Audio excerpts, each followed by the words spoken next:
Assalamualaikum warahmatullahi wabarakatuh. Waalaikumsalam warahmatullahi wabarakatuh. Selamat pagi teman-teman. Pagi. Apa kabar? Baik. Baik. Sebelumnya saya mengucapkan banyak terima kasih kepada kalian karena telah meluangkan waktunya untuk mengikuti kegiatan pada pagi hari ini. Nah, sebelum kegiatan dimulai, alangkah baiknya kita berdoa terlebih dahulu. Nah, di sini ada yang ingin memimpin doa? Ya. Baik, silahkan. Ya, sebelum kita memulai kegiatan pada hari ini, alangkah baiknya kita berdoa terlebih dahulu. Berdoa dimulai. Berdoa selesai. Sebelumnya, apakah kalian sudah tahu kita pada pagi hari ini akan melakukan kegiatan apa? Belum ada yang tahu. Baik. Jadi pada pagi hari ini kita akan melaksanakan kegiatan bimbingan kelompok. Sebelumnya, apakah di sini sudah ada yang pernah mengikuti kegiatan bimbingan kelompok? Belum. Sama sekali belum ada. Belum. Oke, baik. Jadi teman-teman, bimbingan kelompok itu salah satu layanan konseling yang berupa kelompok dengan jumlah orang 7 sampai 15 orang. Nah, bimbingan kelompok ini kita akan membahas satu topik yang sedang viral, yang sedang hot, yang sedang trend on YouTube, IG, TikTok ataupun media sosial yang lainnya. Nah, agar diskusinya berjalan dengan lancar, saya berharap kepada teman-teman untuk aktif berpendapat, aktif berkomentar, dan terbuka pada diskusi pada pagi hari ini ya. Nah, tujuan dari bimbingan kelompok itu salah satunya itu untuk melatih kita agar berani berbicara di depan umum. Nah, sampai sini ada yang ingin ditanyakan? Cukup. Nah, harapannya apa teman-teman? Harapannya itu untuk mencegah apa yang kita bahas pada pagi hari ini. Jadi topik yang akan kita bahas harapannya itu bisa dicegah oleh kita semua. Oke.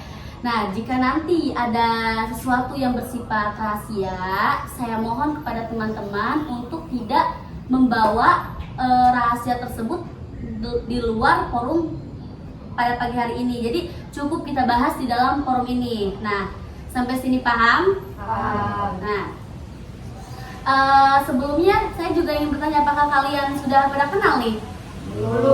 Belum. Ya, dikarenakan keadaan juga sudah canggung banget ya, terus kalian belum pada kenal. Jadi alangkah baiknya kita berkenalan terlebih dahulu. Tapi kenalannya itu agak berbeda. Nanti saya mencontohkan dulu di situ, dimulai dari saya dan dilanjut oleh sebelah kanan saya. Jadi gini perkenalannya. Nama saya April. Hobi saya olahraga. Nah, bisa gak? Bisa. Bisa dimulai gak? Bisa. Jadi sebutkan nama dan Hobi. dimulai dari tepuk dulu ya, baru gini. Oke? Bisa dimulai nih? Bisa. Oke, Bisa. 1, 2, 3. Nama saya April. Hobi saya olahraga. Nama saya Nanda. Hobi saya main catur. Nama saya Tisha. Hobi saya berenang. Nama saya Leni. Hobi saya belajar. Nama saya Lucy. Hobi saya memancing. Nama saya Putri. Hobi saya membantu. Nama saya Dina. Hobi saya membaca. Nama saya Farel. Hobi saya main biliar. Jadi saya akan mengetes nih apakah kalian sudah mengingat nama satu sama lain. Nah, apa sih Farel? Sebelah kiri kamu siapa namanya? Dina. Dina, yang ini namanya siapa? Bisa. Oke, udah pada kenal nih semuanya? Udah. Kita lanjut ya. Udah. Jadi teman-teman, di dalam bimbingan kelompok juga terdapat dua topik, yaitu ada topik tugas dan ada topik bebas. Dan di mana topik tugas itu temanya ditentukan oleh pimpinan kelompok, yaitu saya sendiri. Sedangkan topik bebas ditentukan temanya oleh kalian semua sebagai anggota kelompok. Jadi pada bimbingan kelompok pada pagi hari ini kalian ingin membahas topik apa? Bebas. Topik bebas. Ya. Berarti topiknya diajukan oleh kalian ya. Nah, siapa di sini yang ingin mengajukan topik? 3 orang nih. Dikarenakan yang mengajukan topik ada 3 orang, jadi karena yang dibahas cuma satu, kita voting ya. Jadi topik mana kira-kira yang akan kita bahas? Nah, Fisya mengajukan topik apa? Bebas. Lucy, Anaknya pernikahan dini. anaknya ikan ini. Putri, bullying. Nah, oke teman-teman, kita akan voting dari ketiga tema tersebut. Tema yang mana yang votingnya paling banyak, berarti itu yang kita akan bahas pada pagi hari ini. Nah, siapa yang setuju dengan tema Fisya? Cuma 2 orang ya. Dengan tema Lucy? Ada 4 orang. Tema Putri 1 orang. Dikarenakan voting paling banyak yaitu tema yang diajukan oleh Putri, berarti tema pada Lucy, maaf ya, paling banyak votingnya itu tema dari Lucy, berarti kita akan membahas tentang apa? Lucy? Maraknya pernikahan dini. Nah teman-teman, kira-kira teman-teman ini udah benar-benar siap belum mengikuti bimbingan kelompok pada pagi hari ini? Baik, dikarenakan tadi Lucy yang mengajukan tema tentang maraknya pernikahan dini, berarti Lucy sedikit menjelaskan kenapa Lucy memilih topik tersebut. Silahkan Lucy. Oke, di sini kenapa saya memilih ini topik pernikahan dini? Karena kan banyak yang kita jumpai di sosial media, bahkan dari lingkungan kita mungkin dari lingkungan apa? Lingkungan kayak di lingkungan kampung kita atau di tempat tinggal kita itu banyak mungkin wanita ya, apalagi di sini paling banyak wanita gitu yang ada pernikahan dini gitu jadi kan kayak pastinya banyak sekali dampak-dampak mereka gitu, dampak-dampak dari pernikahan dini atau apa. Jadi kita tuh sama-sama pengen menyadarin aja nih gitu, biar pernikahan dini tuh gak terjadi. Dan pengen tahu nih sebenarnya pernikahan dini tuh baik nggak sih gitu tuh, apa plus minusnya lah gitu intinya. Baik, bagus. Silahkan, ada yang ingin menanggapi dari Lucy?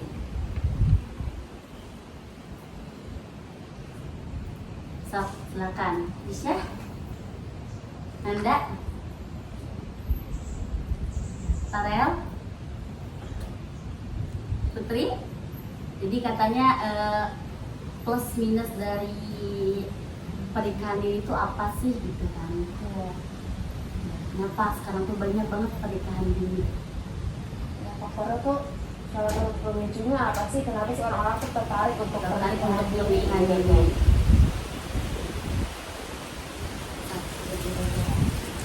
Kan tadi sih ngomong ya, masih faktor ya, faktornya orang-orang kenapa nih pada memilih untuk menikah dengan mereka berbeda. Mungkin ada beberapa orang, maksudnya mereka yang sudah menikah itu mereka sudah merasa siap ya, siap untuk berumah tangga, siap untuk menjalani kehidupannya dengan seseorang yang selama-lamanya mungkin kayak gitu. Jadi yang menambahkannya lah dari satu-satunya mungkin menurut saya dari bidang pola pikir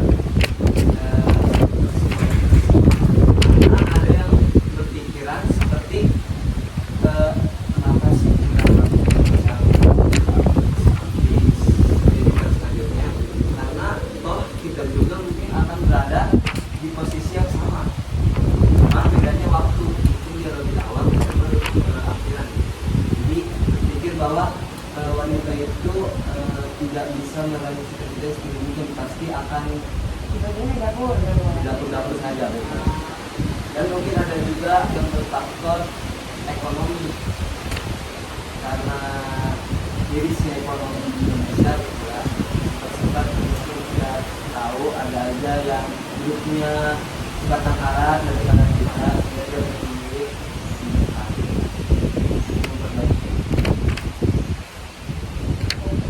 izin ini ya. Kita kalau misalkan nikah, kadang ada beberapa alasan karena faktor ekonomi, gitu kan. Tapi kan tidak semua pernikahan itu menjamin ekonomi kan, ekonomi stabil. Gitu. Apalagi di usia yang masih dini gitulah, yang masih belia gitu. Pasti dalam pola pikir dia juga belum tentu sampai ke sana dari secara emosional. Apalagi kalau misalkan mungkin dia nikahnya sama yang lebih tua atau apa gitu. Tapi kan yang namanya kita masih ini lah, emosi itu masih belum stabil. Kita apa ya, istilahnya emosi kita tuh belum sampai ke sana gitu. Kan pastinya ujungnya bakal jadi faktor perceraian. Kan sekarang banyak janda-janda muda gitu.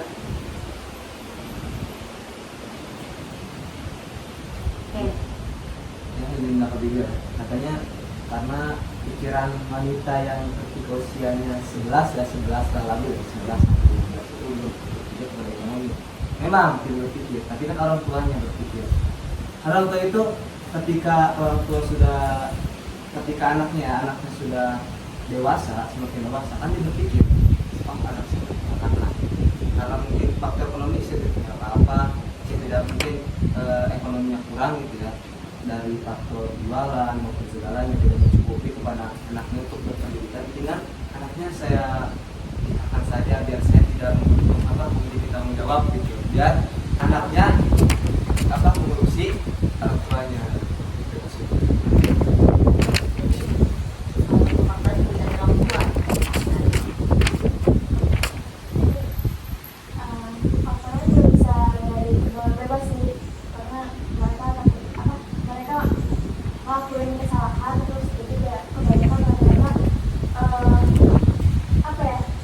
kayak nanti langsung kayak hanya di luar nikah gitu. Iya, nikah kebanyakan kan rata-rata yang udah usia begitu itu ya ngelakuin kesalahan. Jadi ada sebab. Iya, karena pergaulan gitu.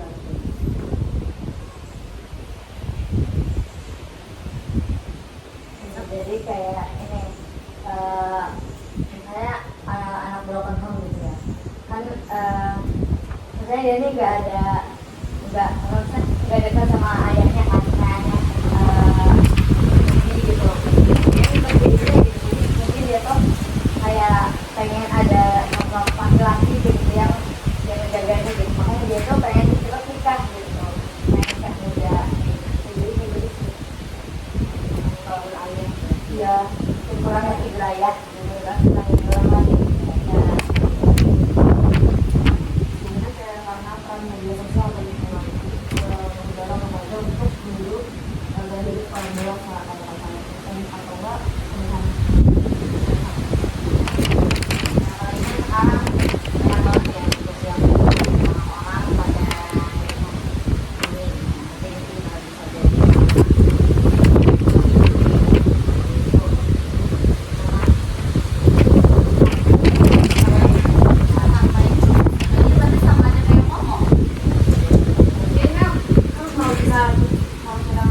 media ya, orang ini kan pastinya kalau di posting kan enaknya aja gitu, jadi mungkin kayak pikiran mereka kayak oh ini ternyata nih kan kayak gini nih gitu, kita nih bisa bareng-bareng nih kemana-mana yang zaman ini gitu, jadi kayak dia bisa menangani masalah bareng-bareng nih di suami, tapi kan itu belum tentu kan, itu kan yang pasti yang dilihatin sama sosial media orang-orang yang posting enaknya nikah muda gitu, itu kan enaknya gitu kan, kita kan nggak tahu gimana di belakangnya gimana gitu, apa efek dari pernikahan muda gitu. Tapi saya kurang setuju ya kepada yang kalimat ngomong sama pergaulan. Soalnya kan dulu itu yang mana kita tahu tidak ada sosial media kan. Banyaknya nikah muda itu dari dulu kan. Ya mayoritasnya. Tapi saya setuju dengan kata ini karena dia kata bahwasanya hanya ikut-ikutan, memang benar ikut-ikutan. Kalau pada zaman dulu, tapi kalau pada zaman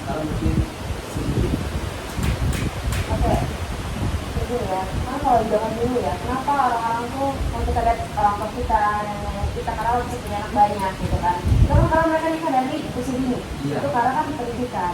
Itu belum adanya ajang apa ya, tinggi-tinggi pendidikan. Jadi zaman dulu itu kayak mungkin emang tradisi dulu-dulu gitu. Jadi kan pendidikan itu paling tinggi zaman dulu itu SMP, sekolah SMA, cewek gitu kan. Itu pun yang bisa kuliah sampai sarjana itu mungkin yang istilahnya memiliki ekonomi yang menjamin gitu. Mereka baru berpendidikan. Kalau kita melihat dari zaman dulu ya pasti karena apa ya, untuk berpendidikan itu mereka kurang gitu. Jadi makanya untuk memilih untuk menikah muda gitu. Tapi kalau kita lihat zaman sekarang kan istilahnya mungkin ya ada beberapa yang karena kayak faktor ekonomi juga saya setuju karena faktor ekonomi. Tapi mungkin kalau misalkan di zaman sekarang anak muda itu terlalu kayak apa ya? Ya udah nih ikut-ikutan gitu loh sama. Nah kalau zaman dulu mungkin ada beberapa faktor yang menyebabkan mereka harus menikah muda gitu. Tapi sekarang kita bisa lihat apa ya, pernikahan itu jadi mainan. Kita apa ya? Kita di lingkungan kita atau di kalangan artis-artis, pernikahan itu apalagi artis ya, menurut saya pribadi apa ya, kayak perceraian artis itu ya mungkin karena di artis jadi tersebar jadi sorotan gitu. Mungkin banyak juga di lingkungan kita. Tapi kalau mungkin dia artis ngerasa kayak ya udah nih saya bisa gonta ganti, itu kayak terlalu apa ya? Ya udah nikah nih, cerai. Jadi harus pernikahan itu sakral ya. Sekarang dijadikan seperti Kayak udah nikah ya, iya mainan gitu. Sok Farel menanggapi. Kan sebenarnya kan kalau nikah itu kita bukan cuma sekedar hidup bersama kan gitu tuh. Jadi kan orang-orang tuh masih apa ya, orang-orang mungkin masih berpikir gitu. Kayak udah nih nikah nih saya tujuannya buat hidup bareng, buat ada yang nafkahin. Tapi itu salah. Gitu. Menurut pandangan saya itu salah. Kalau misalkan kita nikah cuma pengen dinafkahin sama laki-laki gitu kan. Kan kita bisa lihat dari kasus perceraian orang-orang gitu kan pernikahan. Misalnya kan di Indonesia ini masih banyak wanita yang menganut budaya pria yang menganut budaya laki-laki gitu. Jadi rentan lah buat kita yang masih belum siap terus nikah gitu. Dia khawatir dibudakkan sama laki-laki. Nah, bagaimana nih pandangan atau tanggapan dari pihak laki-laki ya? Tadi katanya pria itu apa? Ya banyak-banyakan dia masih menganut budaya patriarki. Jadi kayak cewek ini gitu.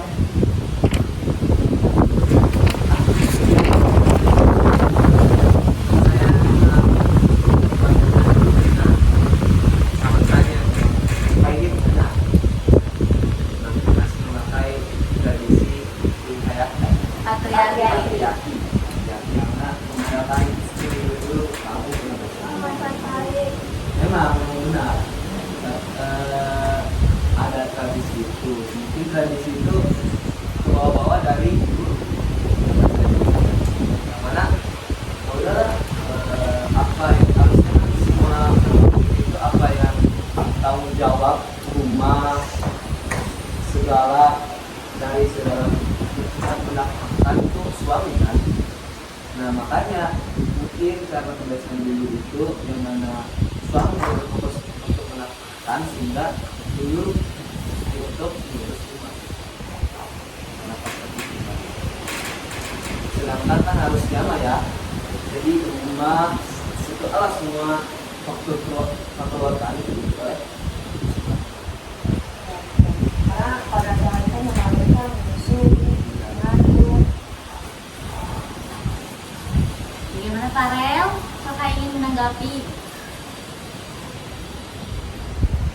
Apakah merasa pria masih seperti itu? Patriarki. Ya, saya setuju dengan pendapat Anda. ya mungkin itu budaya yang terbawa dari dulu terbawa sampai sekarang ya. Tapi menurut saya ya, kalau misalnya wanita itu misalnya mau pendidikan dan dia punya pola pikir, kita sama-sama sama laki-laki itu. Kenapa banyak wanita-wanita yang diberikan baju sama laki-laki misalnya dalam rumah tangga. Kalau mereka tidak punya apa-apa, si wanitanya tidak bisa melawan. Gitu. Istilahnya dia tidak punya kekuatan, tidak punya power nih. Kalau misalkan kan ada istilah uang suami itu uang istri, tapi uang istri bukan uang suami gitu kan. Nah, jadi kayak kalau misalkan walaupun si cowok ini udah lebih atas dari kita, tapi kita juga harus lebih setengah dari cowok kita, dari suami kita. Jadi jangan mau yang tadi itu kita nikah hanya pengen nafkah gitu. Kita juga harus bisa mencari nafkah sendiri, mencari uang sendiri gitu. Jadi kenapa banyak wanita yang ditindas? Istilahnya kan sekarang banyak wanita-wanita menikah itu dibeli. Kalau di kampung saya itu dia misalkan mahar 60 juta, tapi emang benar-benar dibeli. Jarang, misalnya pulang tuh kayak kalau sekali atau apa gitu, itu meninggalkan orang tua gitu. Itu ada istilah wanita itu nikah itu dibeli gitu. Kalau di kampung saya itu masih ada gitu. Itu berarti kan tadi nyambung ke faktor ekonomi kan. Jadi wanita juga harus punya power. Kita bisa lihat lah wanita, mungkin kalau cewek yang nikah di umur usia dini itu mungkin karena dia udah punya kekuatan. Kalau kita lihat apa ya, yang sekarang tuh kan kayak di kantor kan banyak yang nikah muda, kayak besar yang lebih muda gitu kan. Yang mungkin latar belakang mereka udah mencukupi dari ekonomi gitu kan. Tapi mungkin secara emosional, kalau saya sendiri mungkin kayaknya belum ya, karena itu kan pasti mereka masih kayak masih apa ya, emosi awal gitu loh, masih rasa-rasa. Sebenarnya kan umuran 20-an sama masih suka-sukaan gitu loh. Nanti kombinasi dia sama emosionalnya yang beroperasi sampai ngurus anak kan lebih bulus gitu. Ini ingin menambahkan ada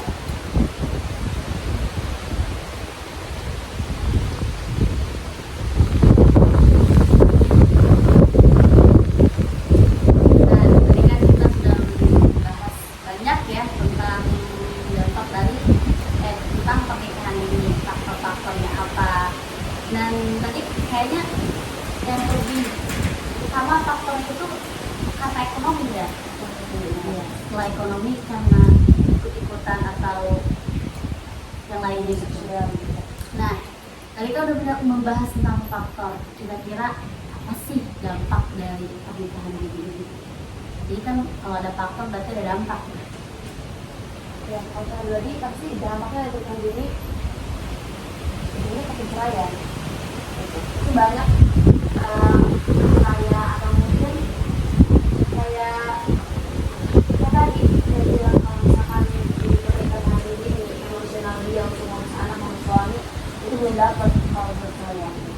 Kan kalau misalnya kita nikah nih, nikah itu kita dapat peran dulu sebagai istri ya, tapi jangan langsung mau apa ya, semua orang mau jadi peran dari ibu, tapi kita harus paham dulu perannya sebagai istri. Setelah kita tahu peran sebagai istri, baru kita mau ngambil peran sebagai ibu gitu kan. Jadi kan kalau misalkan kalau saya anak ya, kalau misalkan ngelihat secara emosional umur segitu tuh belum stabil gitu, tapi emosi mereka masih tinggi-tingginya lah gitu. Makanya sebenarnya belum ada kesiapan dalam dirinya gitu. Yang menjadi orang tua bisa berdampak ke keturunan kita gitu. Entah itu menjadi anak yang apa ya, yang kurang dalam hal akademik atau apa, karena orang tuanya ini belum begitu memahami gitu cara untuk mendidik anaknya itu seperti apa gitu. Juga kita tuh ya dari segi emosional dan ada juga dari segi kesehatan, dimana dari segi kalau wanita 12 itu masih ada namanya rentan dalam kematian, sehingga tidak apa itu tentang lingkungan itu masih itu belum ada kesiapan untuk melahirkan secara fisik. dari emosional juga emang benar, mungkin yang ada masih faktor emosionalnya, sehingga ketika mendidik anak salah dimarahi terus dimarahi dan itu tidak boleh di kesehatan. Mungkin ada dampak positifnya juga, tahu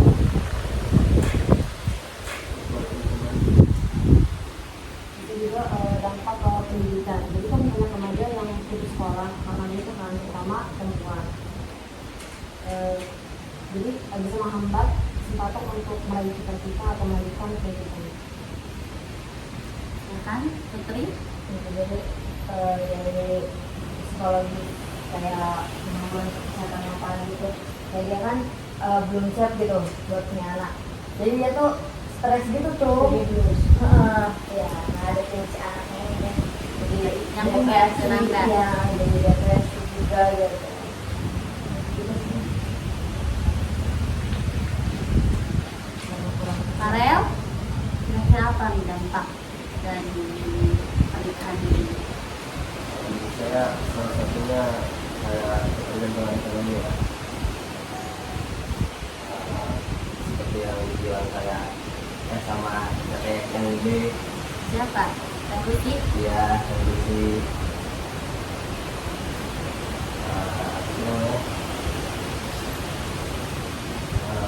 jadi kan banyak ya yang nikah karena kayak terpaksa gitu gara-gara hamil duluan. Nah itu tuh nggak kan ada aja gitu ya wakilnya nggak kerja gitu, jadi mereka tuh belum punya finansial yang kuat gitu.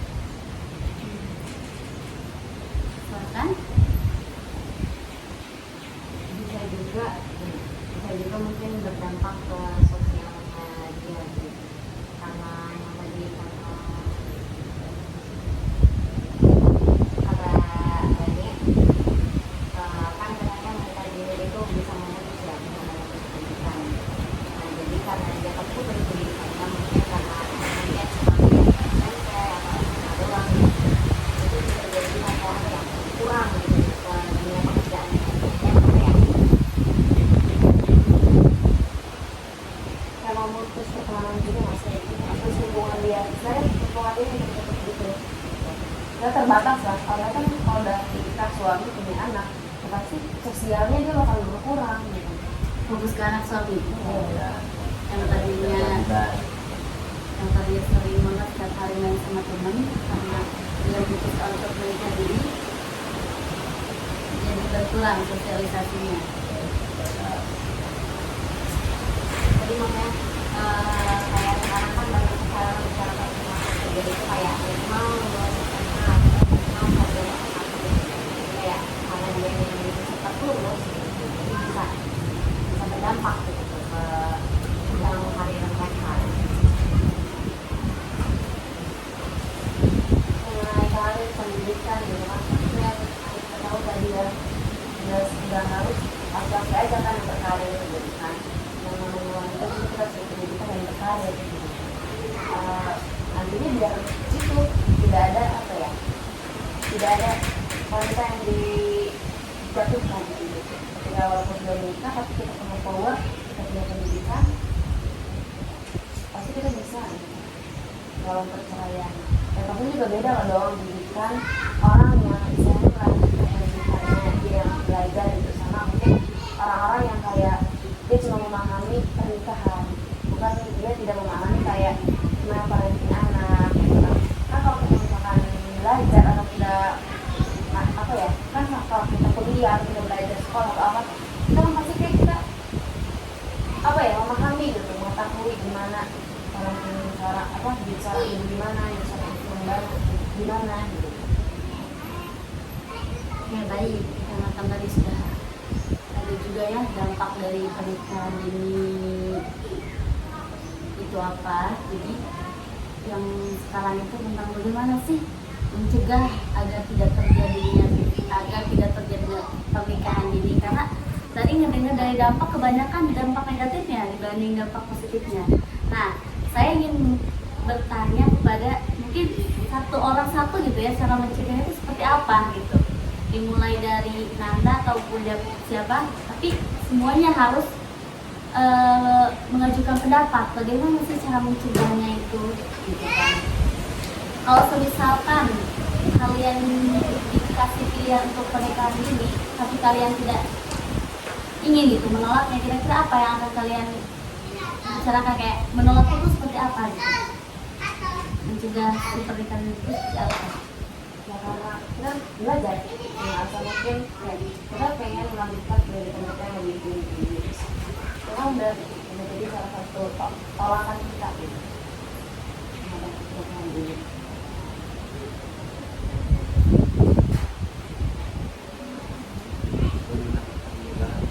Mungkin ada faktor buat menolaknya, yaitu mungkin kalau memang ekonominya sulit, gimana caranya sebagai perempuan harus melakukan effortnya mungkin ya, dalam hal dagang atau mungkin mencari kerja untuk memperbaiki ekonomi sendiri, sehingga mungkin bisa menolak tawaran Pilihan dari atau tawaran seperti menikah gitu ya. dan juga mungkin bisa melanjutkan atau mencari relasi yang lain dengan mungkin sering ikut belajar kemana saja. Jadwalnya mungkin oke. Bahkan Bisa juga dari peran orang tua juga sih, kayak semangatin buat pendidikan dulu gitu, terus cari kerja dulu biar kita ini juga bisa mapan gitu loh, biar nggak di apa ya, harus sekarang gitu sama kayak siap juga ya ya, gitu. supaya siap mental juga. Putri, Reni, Isya, bagaimana cara mencegah pernikahan dini?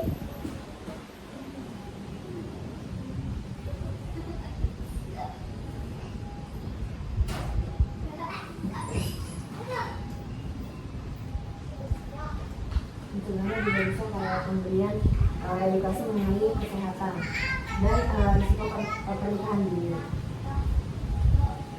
Ya, dilakukan ya Secara langsung atau bentuk video itu? bisa juga video juga langsung Tapi kira-kira yang lebih efektif langsung atau video? langsung.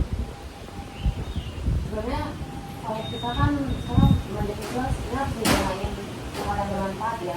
Jadi banyak konten-konten terbaru tuh berbanyak lah, berbanyak kayak edukasi bermanfaat gitu. Jadi misalnya kayak yang posting ya istilahnya udah yang ada edukasinya gitu, ada orang bahkan kan tontonan dilihat seseorang gitu, semua kalangan. FYP ya? Ya.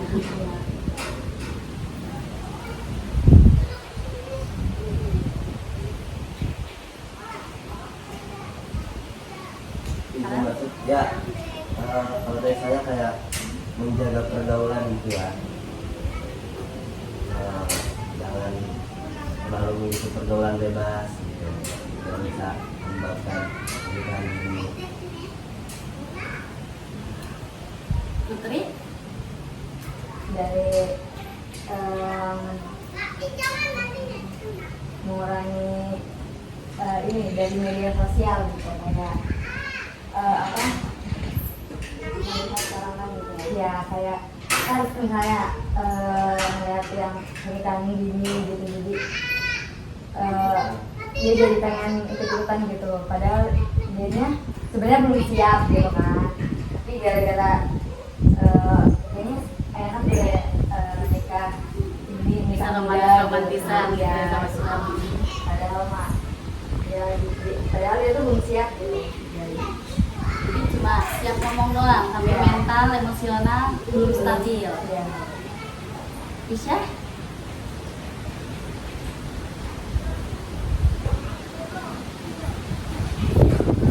Bisa juga memotivasi kali ya sama anak-anak remaja, Khususnya umur ya orang supaya lebih semangat sampai tujuan impian yang mereka inginkan. Jangan patah semangat, jangan takut aja lah, kamu kita aja udah selesai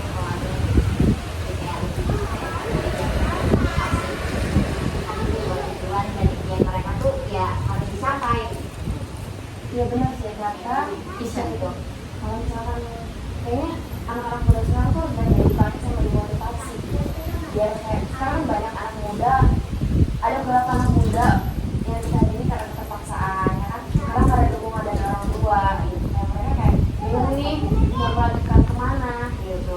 Ya udah kami ujungnya kayak kita aja sih mungkin lelucon gitu, saya seperti ini nikah aja lah gitu. Itu mungkin kayak lelucon yang kayak dinormalisasikan gitu kan. Kadang kan emang cuma kayak cuma ucapan doang itu apa ya, kadang juga kayak jadi suatu beban dan diri kita sendiri ya sih ya, kayak karena capek banget sih ngejar ini semua gitu, apa mungkin nikah aja ya gitu, biar enak nah, gitu kan kayak kita nggak tahu kan nanti bakal resiko seperti apa gitu. Jadi kita apa ya, perbanyak motivasi dan mungkin orang tua juga penting, peran orang tua lah sebenarnya ngedukung nih anaknya gimana caranya anak saya nih ya udah sampai tujuannya. Banyak anak-anak yang harus sekolah karena dari orang tua biaya atau apa. Cukup nih udah semuanya, tidak ada yang ingin menambahkan lagi. Cukup. Oke, tadi karena kan sudah membahas faktor, dampak, tadi terakhir pencegahan. Siapa yang ingin menyimpulkan dari topik pembahasan kita pada pagi hari ini? Menyimpulkan dari dampak, faktor, dan pencegahannya. Kesimpulan dari pernikahan ini.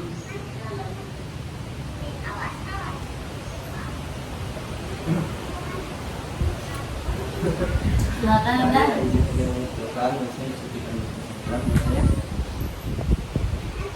penyebab dari kebanyakan kita ini karena dari ini FOMO, dari ulang dan dari peran orang tua memaksa anak untuk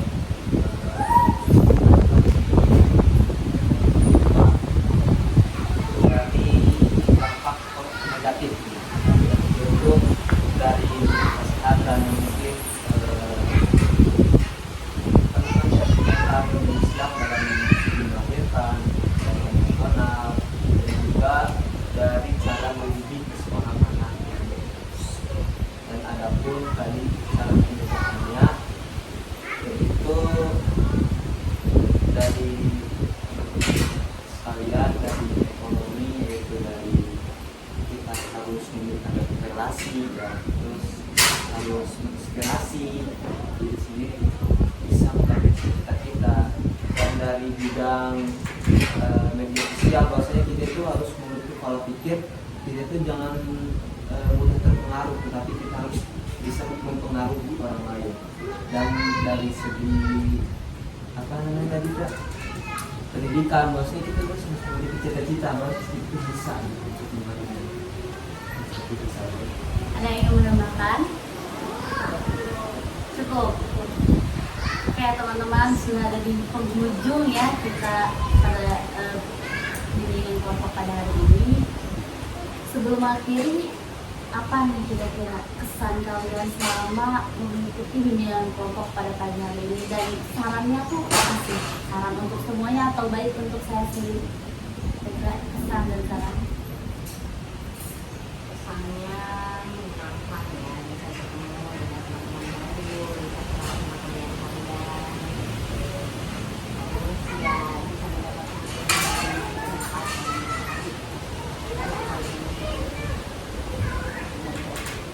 Hanya seperti itu kita tahu juga dari dampak negatif dari pernikahan ini.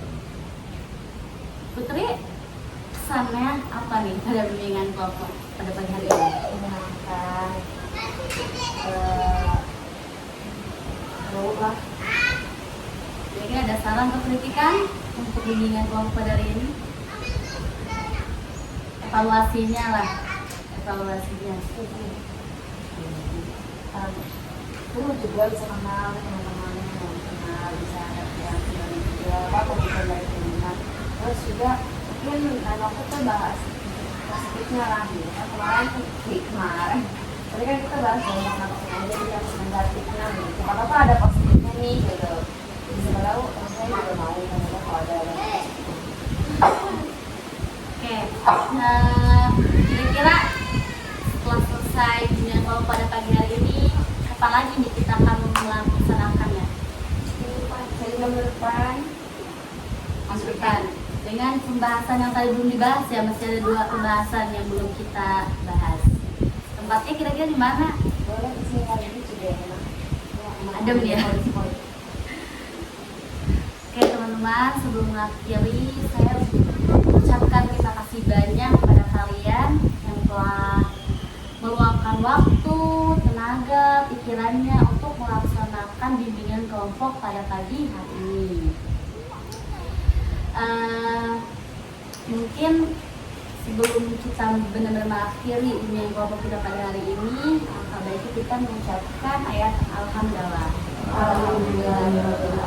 Cukup sekian dari saya teman-teman selaku pimpinan kelompok. Mohon maaf jika belum maksimal melaksanakan bimbingan kelompoknya. Kurang dan lebihnya mohon maaf. Wassalamualaikum warahmatullahi wabarakatuh.